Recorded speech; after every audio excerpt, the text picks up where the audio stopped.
Hi, everybody. I'm Skip Elsheimer, coming to you from Facebook jail, where, for some reason, something that I showed on Friday caused problems. And they put me in jail for 3 days, and I'm not even allowed to post that I'm in jail. So, Facebook is kind of, yeah. I'm not a fan of Facebook, but it is a place where there's lots of people I communicate with, and so it's frustrating. But what it means is I'm going to change how I'm going to do streaming. I'm probably going to primarily stream through YouTube, and then I'm putting together an AV Geeks channel page on the AV Geeks page, which actually has comments. So instead of driving you to I'm gonna paste it here. Instead of driving you to like the Black Hole Monoplex or something like that, we'll go directly to AV Geeks page. Anyways, I hope everybody had a good weekend. I don't know if you guys got to see the nitrate film that we burned. Basically, it was something that was very deteriorated, and my intern found it and was like, we can't run this through a projector, and he threw it away. And I was like, wait a minute, because I looked at a list of what he was throwing out, and I was like, let's pull that out. And so we burned it. So look on the YouTube page or the AV Geeks page for nitrate, and you should see it. It's not as dramatic as Inglourious Bastards, but still fascinating nonetheless.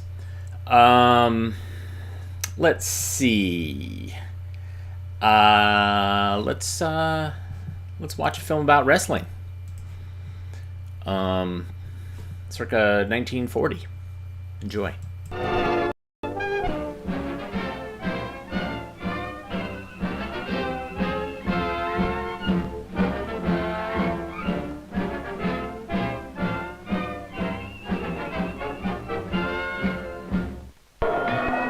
Hello there. This is Bill Stern bringing you the lowdown on the classic art of wrestling. Just about the nearest thing to a Roman holiday since Nero fiddled and the customers burned. Even though wrestling is perhaps one of the oldest of sports, I'm not trying to tell you that aging has made it any milder. In fact, progress in this exercise has reached such a point that today it's often hard to tell whether it's wrestling or just a good old-fashioned slugfest. The gentleman who is just trying out his knuckles is Karol Krauser, the Polish Apollo, and he weighs 205 pounds. His opponent is an Indian chief by name Bamboo Taboo. Right now, he's far away from the florid Everglades where his tribe, the Seminoles, live. The Redskin's kind of puny compared to Karol. He only weighs 195.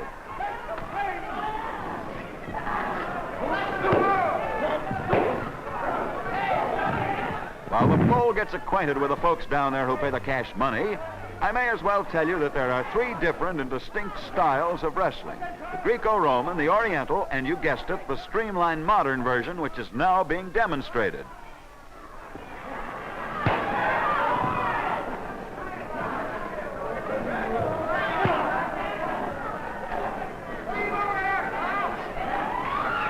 Oh, too bad, Chief, but you had it coming to you. Hey, Chief, that ain't wrestling, and chairs are getting scarce. The ancient sport of wrestling is conducted according to a complicated series of rules. But it seems that someone must have thrown the book away, so that today the referee can use his own judgment about unusual situations. We've got one right now because both boys are in the ring for a change. All right, fellas, now let's see some of those scientific holes. Bingo! The pole socks the Indian with his head. And again, the Chief is dizzy. If he only had his tomahawk. Krauser shows some nice head work, what wrestlers call skull practice. Big Chief Epoch Way, point hand say, ugh, Indian head hard too. He's going to give Krauser a dose of his own medicine. Ooh, looks like the Chief didn't see the red light. So Mr. Concrete Krauser pins his shoulders to the mat, and another Redskin bites the dust.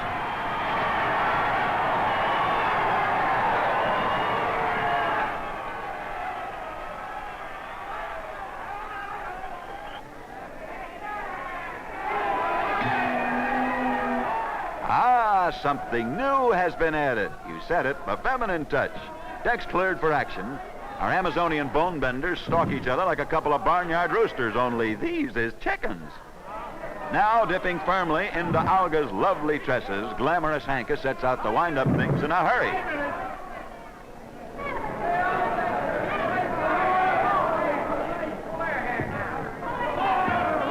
A rag of bone and a hank of hair.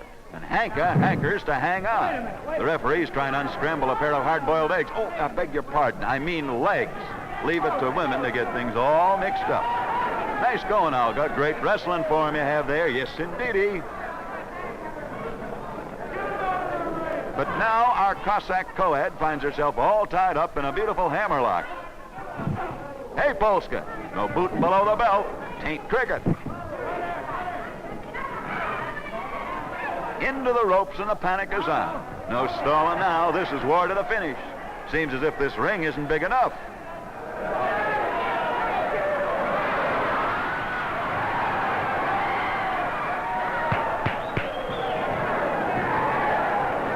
So what? So they take the battle to the bald head row. A real old-fashioned hair-pulling contest. It'll take more than mere man to stop this. Olga, not in the gentleman's lap. You've never even been introduced. The gals are giving each other a finger wave, and I don't mean a permanent. Never a dull moment. The ref thinks the rough stuff has gone far enough. Olga and Hanka, queens of the squared circle. Both babes back on the mat for a change. Olga grabbing the Polish beauty for a slam to the canvas. Now for the works. Hanka's pinned to the mat, and as she burned up, boy, she's sizzling. What she's thinking about Olga shouldn't happen to a dog. Any minute now. And there it is. Congratulations, champ.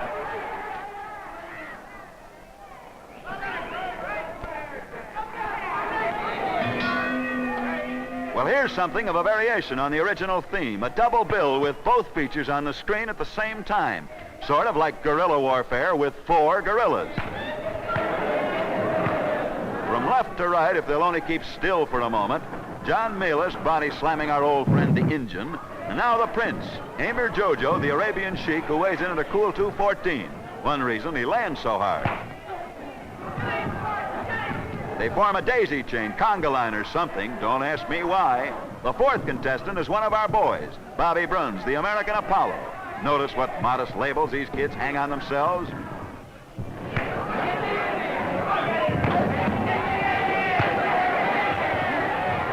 All right, fellas, back to work. Well, here goes the chief tangling with Phileas, who calls himself the Greek Adonis. Nobody ever called a poor old Injun any pretty names, and maybe he's sore. You can't blame him. The sheik comes in, but Bruns reminds him, no trespassing. Phileas rejoins the blitzkrieg, but the Prince gets a body hold on him, and meanwhile, the Indian gets all set, but guesses wrong. It's a cinch he never read Dale Carnegie's bestseller, How to Win Friends and Influence People. Anyhow, reading books is a slight use in this game. The fans here want action. So the boys pair off again, only right away the Indian and the Prince change partners. The Indian tries that head crack routine he learned from Krauser, and he's certainly cracked if he tries it again.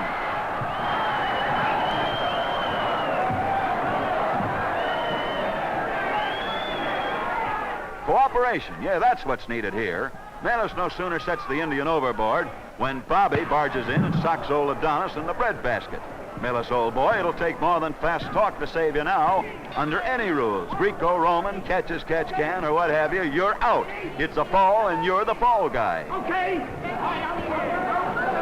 go ahead. Phileas is eliminated, and this leaves the Injun on the left, Prince center, then Bruns. 3 up and 2 to go. Who's going to stay in? Well, the Indian is out of luck whether he knows it or not. See, the customers have gotten into the game. This gives the Prince a chance to put a full Nelson on Bobby. Aha, some real wrestling. But the spectators don't know when enough's enough. This Injun's so popular, the fans just won't let him go. The Chief's on the warpath of Ben. First Bruns and then the Prince.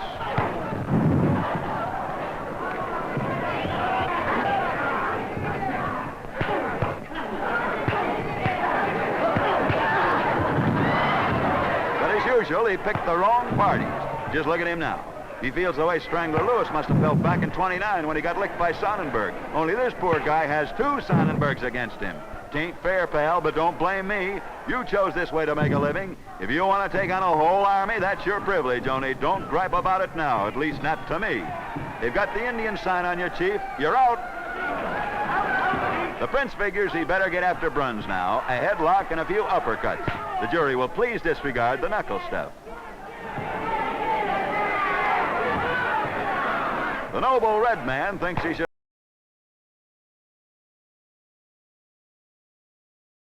Wow.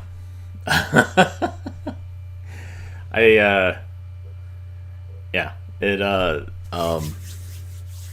some of these films, the ending is clipped because somebody tried to rewind it and it destroyed it. Wonderful sound effects, yes. Beautiful footage. Commentary, doesn't hold up nowadays. A very uncomfortable commentary. So I got behind me. I don't know if you can see from behind the bars. There's a film scanner. We have a film set up that I got from Georgia Public Schools. So it's called The Concession. So let's watch it. Enjoy.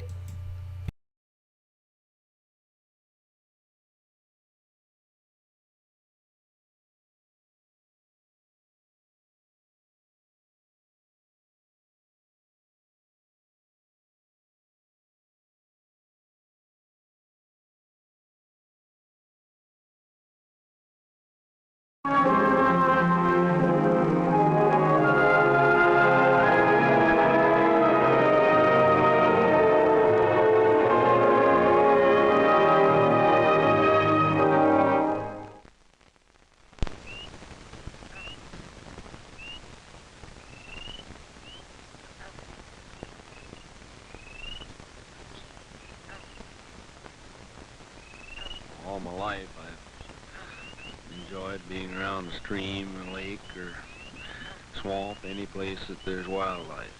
I love to fish and hunt. Seems like I could always see more along the stream than a lot of other people. I like to take people up in the marsh and show them the bird life there is up there, especially the nesting birds. Some of the birds are tame enough so that we can pick them up. I enjoy handling the birds, seeing how close I can get to them. It's so much life up in the swamp that a lot of people don't realize what life there is in the swamp. I had a chance to acquire this concession here, and so I thought I'd take a chance at it.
Phileas bittern.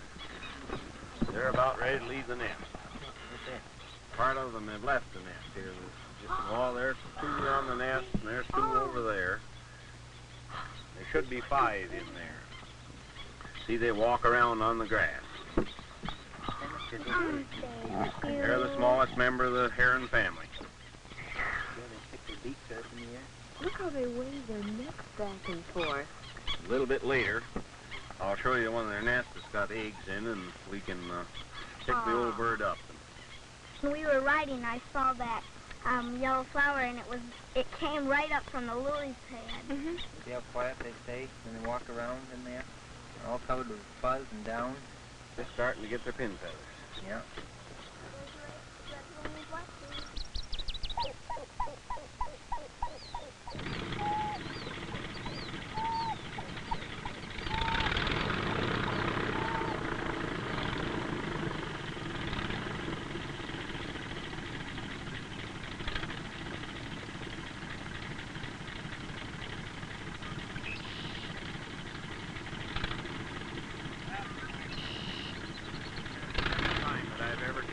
To agreed without her covering her eggs, making some effort to cover them. I think she has 6 eggs in there. They cover that nest with that rotten vegetation, and the sun keeps those eggs just as warm and nice as can be. During the day when the sun is shining, she doesn't have to hurry back to incubate her eggs. They're a real remarkable bird. When the young are born, get strong enough, they get on their mother's back, and when she swims away, they ride her right out, swim right away with her. The bird. What? I don't know. That's hers, right there. That's pied-billed grebe right there. Yeah. She is a kind of duck, isn't she? Yes, they're a diving duck.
We're very fortunate here to have this osprey on a stump so that everybody can see, and I believe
Well, Chuck, we done our job. Now all we got to do is talk to Living and keep them clean. They better start cleaning them.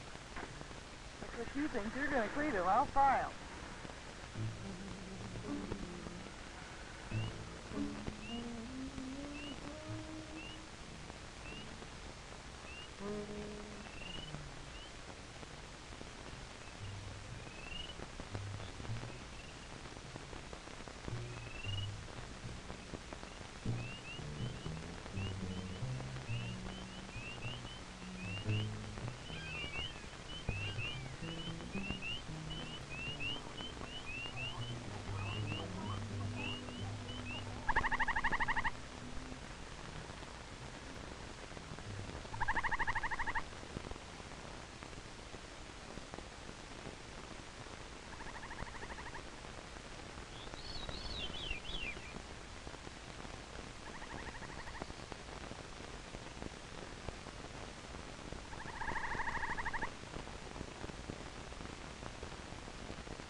Yeah, this is kind of crazy.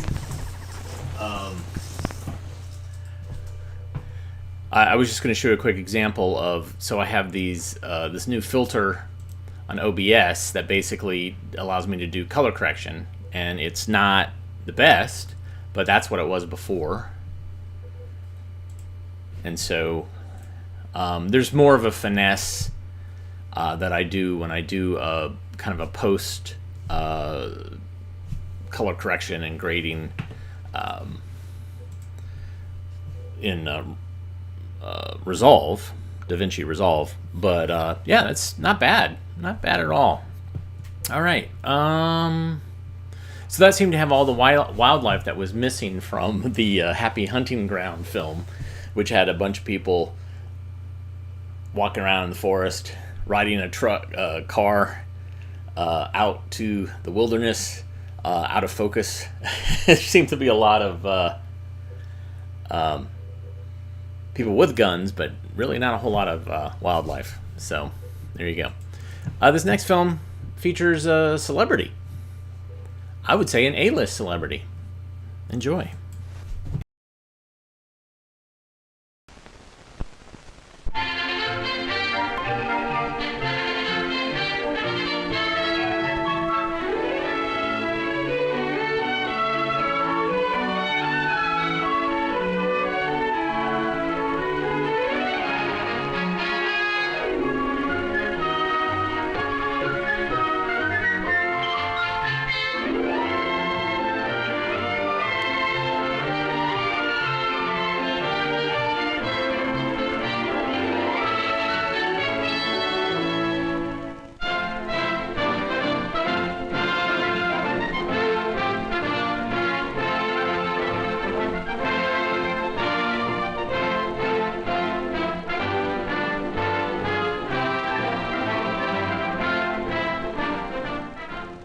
All of Pittsburgh extended Hollywood star David Niven a resounding welcome today as he arrived in an antique balloon to tour the many agencies of the United Fund of Allegheny County and to get a first-hand report of their outstanding services to the people of the community.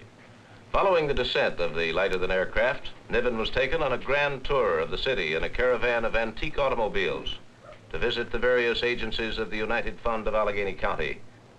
History repeated itself today, at least movie-making history, when motion picture star David Niven came to Pittsburgh to reenact his role as Phileas Fogg in Around the World in 80 Days. The celebrated actor, coming to town to visit the health, welfare, and character-building agencies of the United Fund of Allegheny County, entered our city in a most peculiar manner. He descended on the Golden Triangle this morning in an old-fashioned balloon. He began a tour of the city at the Point. He made his way through the downtown streets in a motorcade of antique automobiles.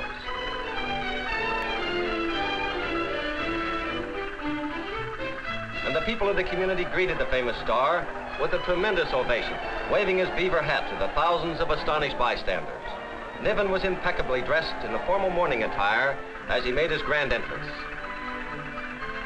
The caravan made its first stop on Smithfield Street, where David Niven, or rather, Phileas Fogg, saw the efficient operation of the Red Cross, a United Fund agency.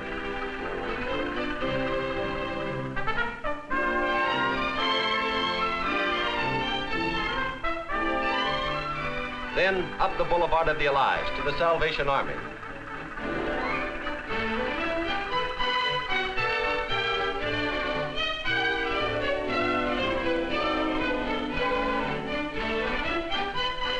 And the downtown YMCA for a better picture of the facilities of the UF agencies. And so on through many of the agencies throughout Allegheny County. The Goodwill Industries at 2801 Liberty Avenue. The Multiple Sclerosis Mobile Unit. Traveler's Aid at the Pennsylvania Railroad Station. And the Anna B. Heldman Center in the Hill District, just to name a few. Yes, Phileas Fogg repeated motion picture history in Pittsburgh today, while history was being made by the United Fund.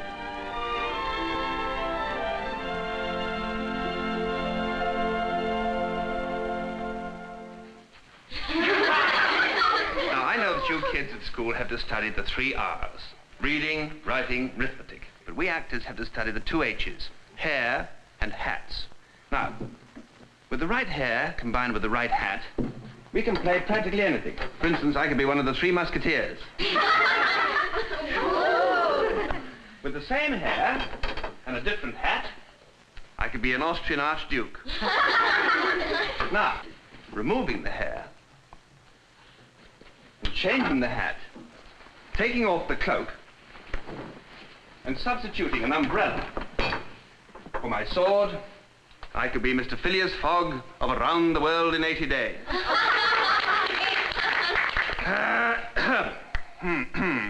We have precisely 3 minutes and 32 seconds to present ourselves at the Goodwill Industries. Passepartout, arrange for the tickets.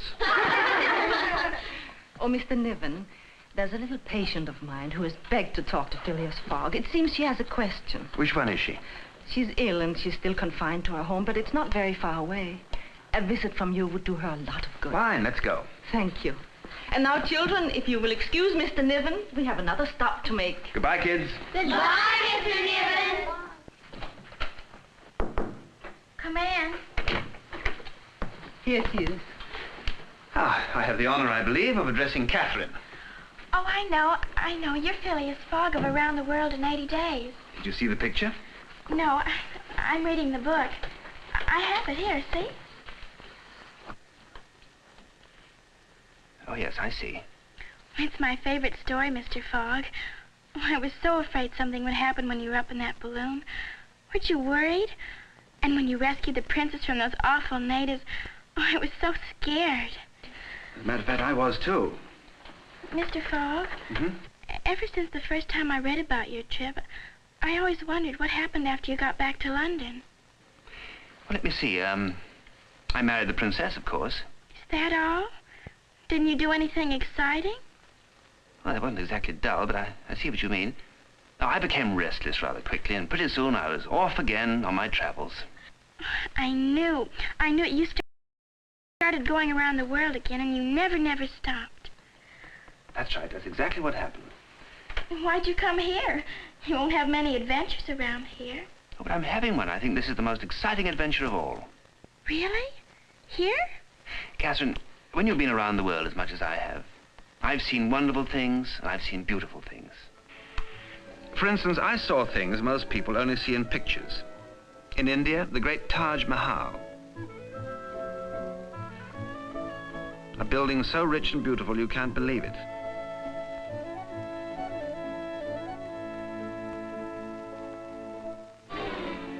But in the same country were men and women and children dying for the want of something to eat.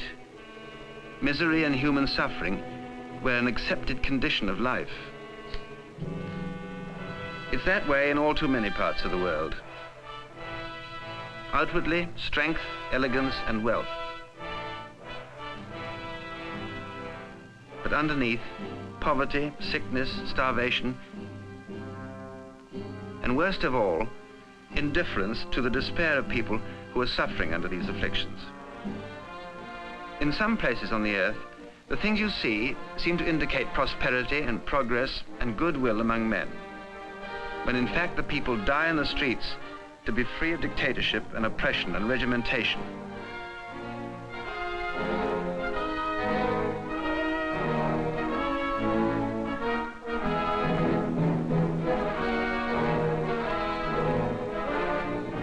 When you travel as much as I have, and when you see what happens when people become indifferent to the hopes and the needs of their neighbors, then this county of yours, this wonderful free American county, becomes a magic place and an enchanted land. It's like something out of a fairy tale. Of course, when you live here, it's rather difficult to look upon it like that. I wish you could have been with me when I arrived. I saw your county as the world sees it, a living, working, growing example of what men can accomplish when they live in freedom, when they work together toward common goals, where opportunity is open to everyone, and where no one is neglected or forgotten. The world is well aware of the strength of this county.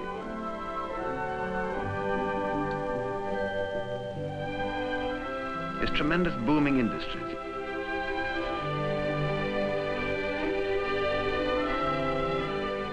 Its vital, vigorous commerce.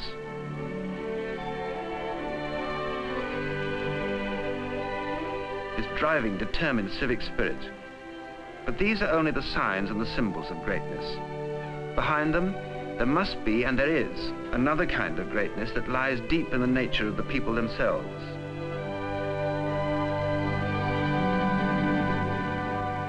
And today, I saw that side of your county. And that's what makes this the most exciting adventure of all. Of course, basically, the people here are exactly the same as people anywhere else in the world. They get sick, they have their worries and their troubles and their sorrows, even their disasters. But when they're faced with a situation where they can no longer go on alone, where they really need help, the wonderful thing is that help's always there. For example, I visited the goodwill industries. The people here, many of them once led happy, productive lives. Then disaster struck in one form or another. A stroke, diabetes, an amputation, polio, arthritis, name it. and they know it. Suddenly, the old life ended, and a new and terrifyingly unknown one took its place. Here at Goodwill Industries, they meet this new life head-on. They learn to overcome their new disabilities and to become useful again. It takes money, lots of it, to provide the kind of equipment and training it takes to turn despair into hope and a new life. But here it is. Wherever you look in this county, there are United Fund dollars at work, restoring self-respect, replacing chaos with courage, helping the helpless, giving community service as well as never-ending research and education, not only for multiple sclerosis, but for all sorts of crippling and disabling diseases, like muscular dystrophy, heart, cancer, cystic fibrosis, arthritis and rheumatism, on down the list. The United Fund serves people who need help from the Salvation Army, or help in a time of need at the Traveler's Aid Desk.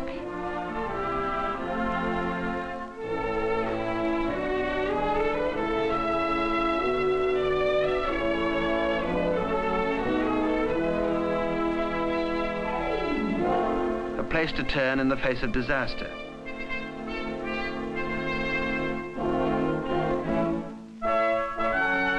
Place to play when there was no place. A visitor and a friend when there are no friends.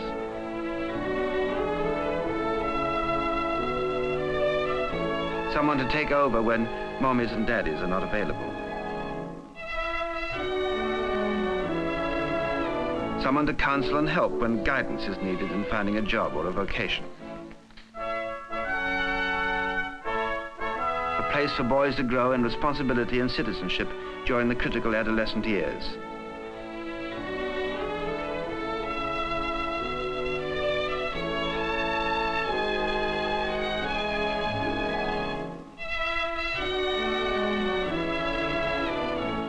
A place in the community for supervised, organized recreation, which is available to every member of the family. So you see, Catherine, when you find a place where people share their good fortune with their neighbors, and where they work for and give to a wonderful cause like the United Fund, not because they have to, but just because they want to. When you find a place like that, well, to an old world traveler like me, that's the most wonderful adventure of all. Now, I have precisely 1 minute and 30 seconds to be on my way. Where are you going from here, Mr. Fogg? Dependent as I am upon the wind, I don't really know. When you go to those countries where there's no United Fund to take care of kids like me, you tell them how it is here in our Allegheny County, will you? I will, Catherine. I will.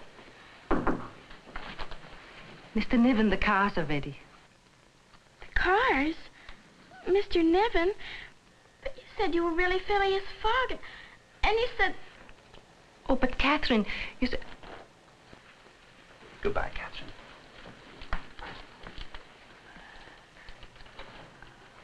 You are Phileas Fogg, and it was a wonderful adventure, even if it did happen right here at home. The most wonderful things always happen at home, Catherine, provided you have the faith to make them happen. Goodbye. Goodbye.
So the United Fund was a more formalized version of United Way, and an early version. Or the community chest. So there was a thing called the community chest where money would go towards a fund, and that fund would then go to various charity organizations in a given community.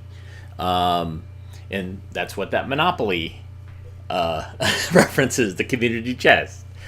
And it became, there was a Blue Feather, Red Feather organization, then it kind of United Fund, lots of different little regional names, and then it became United Way.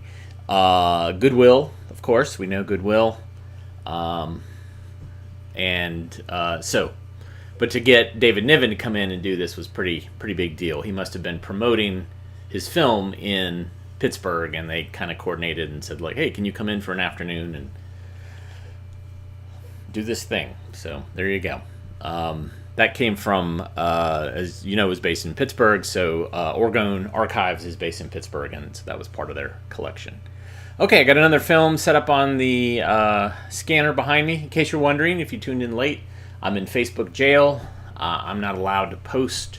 I think I'll be able to post tomorrow, but yeah, they said 3 days you can't post anything, and it was because of something that I posted on the 11th, even though they say it was on the 12th.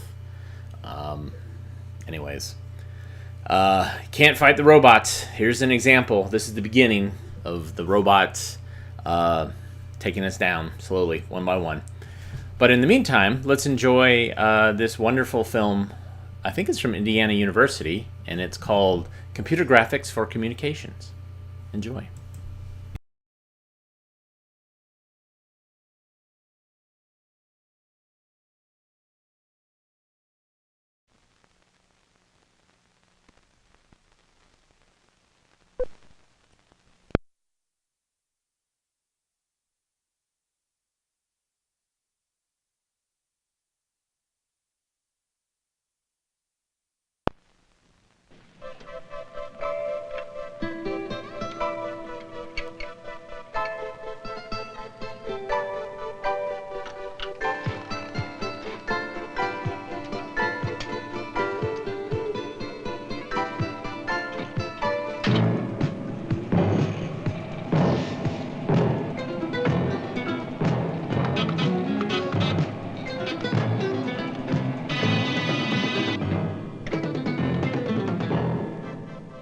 Graphic art, work that requires the manual skills of a craftsman and the imaginative eye of an artist.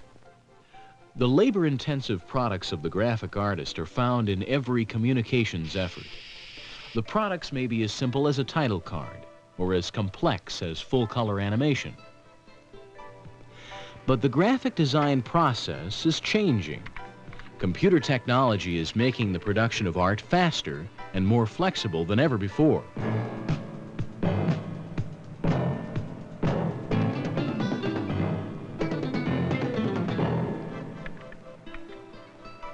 Computer graphic systems produce art in all commonly used graphic formats.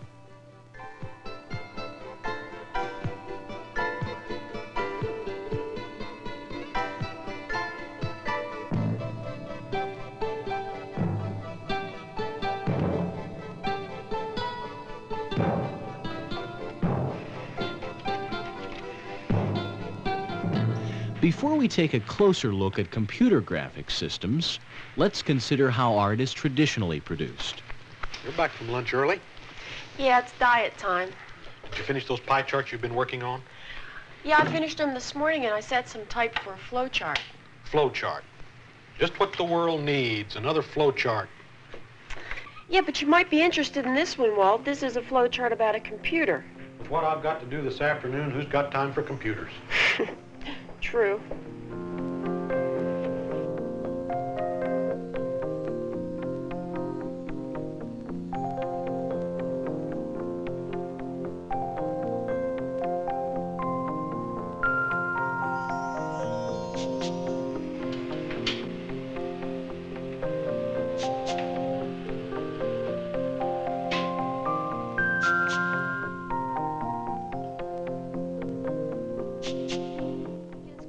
Walt? Nothing really. It's just that I've not been around them that much. Call it a familiarity problem. Yeah, I don't know much about computers either. But I do know I gotta get this graphic done. Got work to do myself.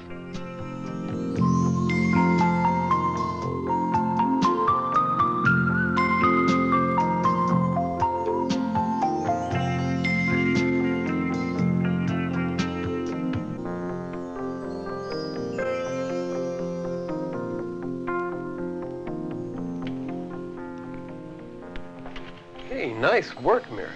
Thanks. Yeah, did a nice job on the layout, I think. There's just one thing. You might want to check your spelling before you go home. Check my spelling?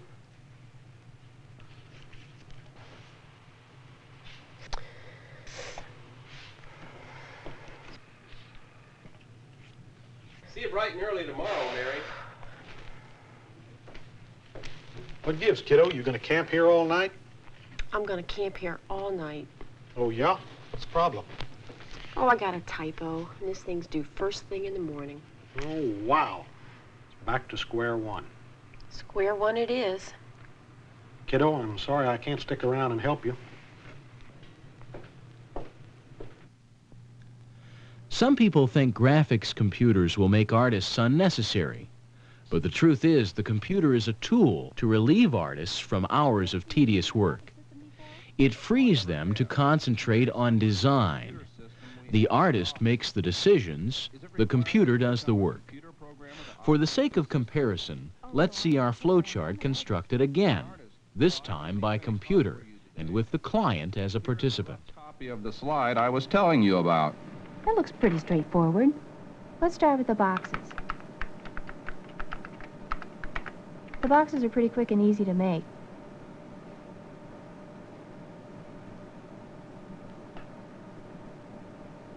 Once we have the first box, it can be duplicated to make the others.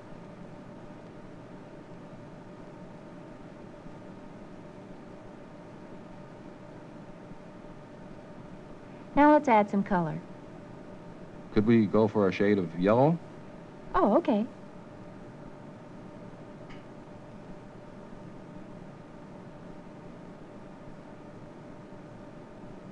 Can we lighten the boxes just slightly? Sure, let's try this.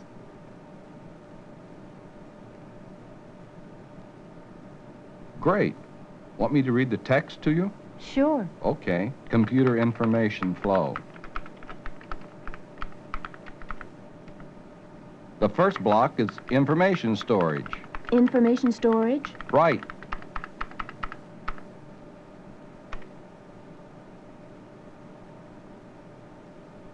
But the words aren't in the right place. Oh, copy always comes up in the middle. Now all we have to do is move them.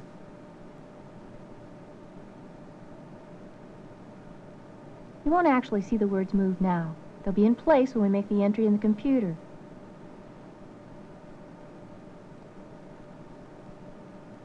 Let's try that title a little larger and in a lighter color.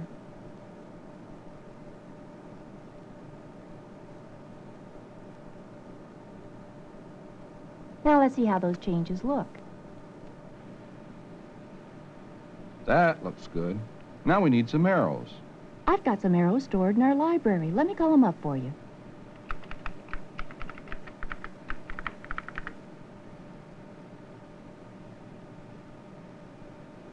We just capture those arrows and slide them into place.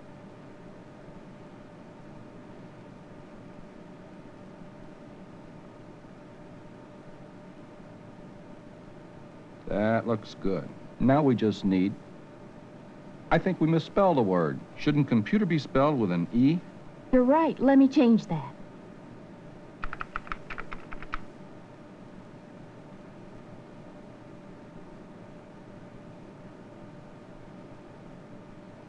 There. Great. Now what we need is a slide like this and one with different color center block. Okay, what color would you like? I'm not sure. Shade of red, I think. Okay, let's run through some.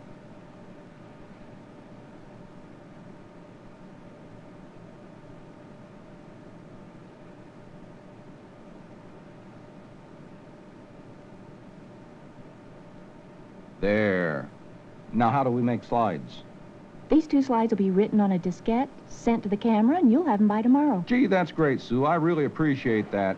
It's amazing what you were able to do with this rough drawing. It only took a few minutes for the artist to construct this visual with the computer's aid. Unlike the conventional art process, it was a simple matter for the client to spot the spelling error and for the artist to correct it. Our artist is Sue Adams. A graphics computer is simply a sophisticated tool for the artist. The heart of the system is the computer itself. Each component is tied directly to it. Information is entered into the system through the keyboard. Another common input device is the graphics tablet or digitizer. It's used to enter drawings into the computer's memory. The artist keeps track of what's happening inside the computer by watching the monitor. As you can see, it's a lot like a television set. On the screen are the visual and a list of words. These words are the commands that tell the computer what to do next. We use the graphics tablet to select these commands and to change elements on the screen. The cross is called the cursor. The cursor's movements on the screen show what the hand unit is doing on the graphics tablet. Now, let's make that title even bigger. The pink box is called a reference rectangle. It lets us preview changes before they take place. In this sleeve is a diskette, also known as a floppy disk. Once inserted into a disk drive, a magnetic head scans the diskette to record and retrieve information. Data can also be stored on a hard disk which is left in the computer. Once stored, it can easily be recalled to use in another slide or sent to an output device. This may not look like a camera, but this output device does make high-resolution 35mm slides. It can also produce color transparencies in sizes up to 8 by 10 inches, as well as high-quality camera-ready art. Another device that is well-suited to the computer is a plotter, which can produce multicolor overhead transparencies. You've seen the system. Now, let's construct a bar graph to see how it works. I'll use a keyboard to input most of my information. Let's start with a standard rectangular plotting area. Next, I'll introduce the vertical scale. Let's let this scale range from 0 to 100.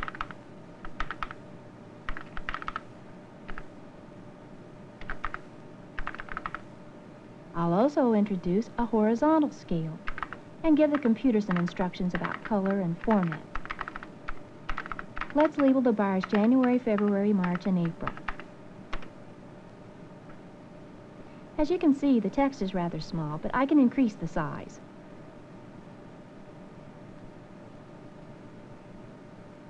Our routine here is to capture the groups of information, tell the computer we want them to grow, and let the cursor trace out the change in size. Let's see the change. Okay, that looks better. Let's add a title and some grid marks.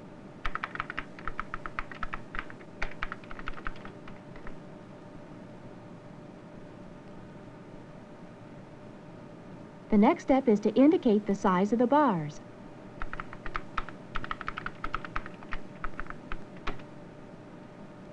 And there it is. In just a few minutes, we've constructed a graph. And this is the high-resolution image which is recorded on film. Okay, graphs. Pretty simple stuff. Now let's try something more elaborate. How about a slide on vacationing in Mexico?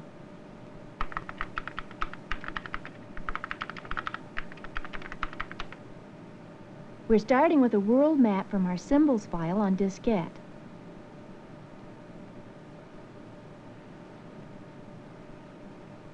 We take the world map and zoom in on North and South America so we can isolate Mexico. That should give us a good starting point.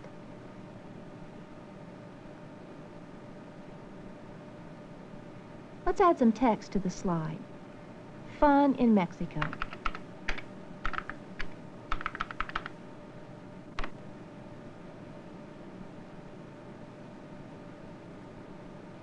Now I'll capture the text, increase its size, and position it in the lower left corner of the screen.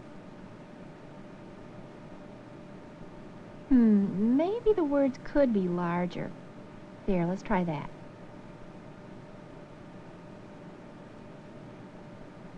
The type style we now have on the screen is Clarendon. If I want another font style, such as Helvetica Medium, all I have to do is enter it through the computer.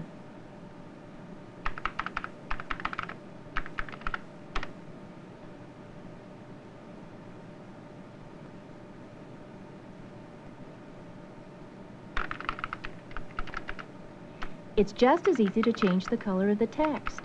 Let's use one of the computer's greens and drop it into the words.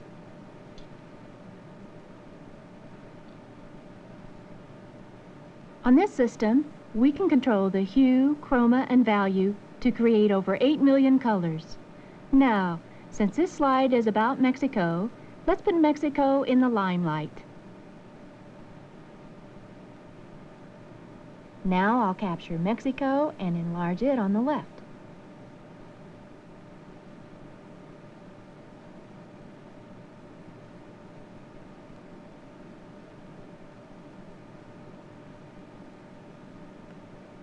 And we'll let the computer fill in the space between the two maps for a special zoom effect.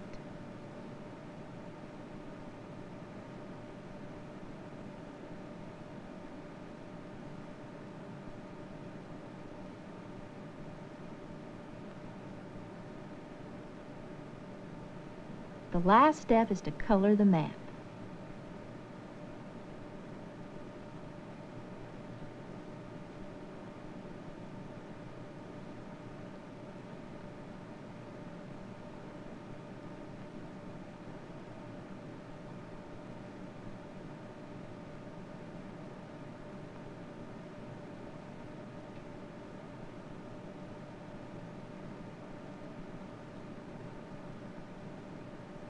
There, it's finished.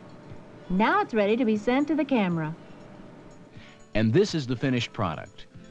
Here are some other examples of computer-generated art.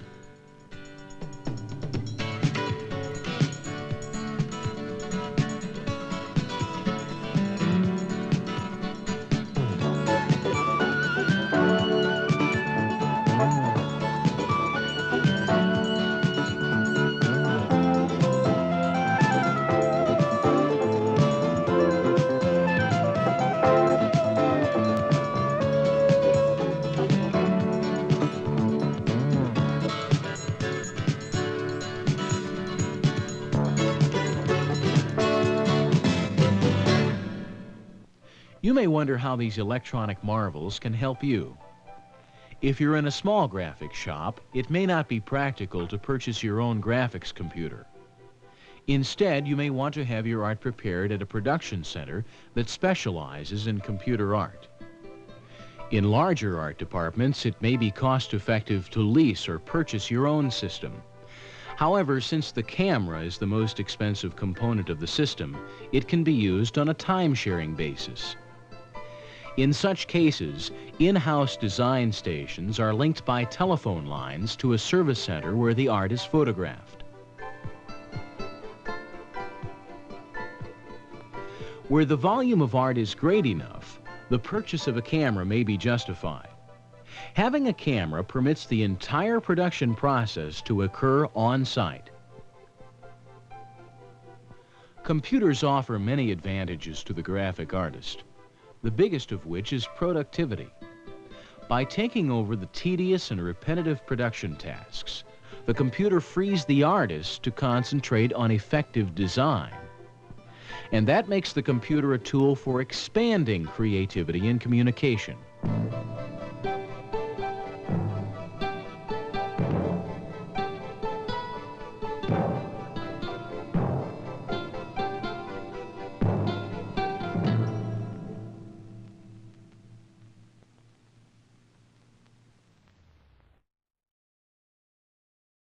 '82. Wow. That's crazy. The premise of that, I don't know. I think I wanted more electronic music to kind of make it more interesting, because business graphics, I mean, that certainly drove the industry, but oh boy. Yeah, certainly seen this back in the day, I would have been like, ooh, I want one of those. Ooh. So thanks for tuning in today. I appreciate your eyeballs and your comments. Kevin, thanks for sharing links on Facebook where I am in jail. We'll be back again tomorrow, and hopefully I'll be out of jail. But in the meantime, if you like what you saw, you'd like to support us, hit the thumbs up button, or the like button, or the subscribe button. Even if in the past you've done the thumbs up or the like in the past, do it again. You can go to our 24/7 channel, which is on avgeeks.com. And you can go to ko-fi.com/avgeeks and buy us coffee.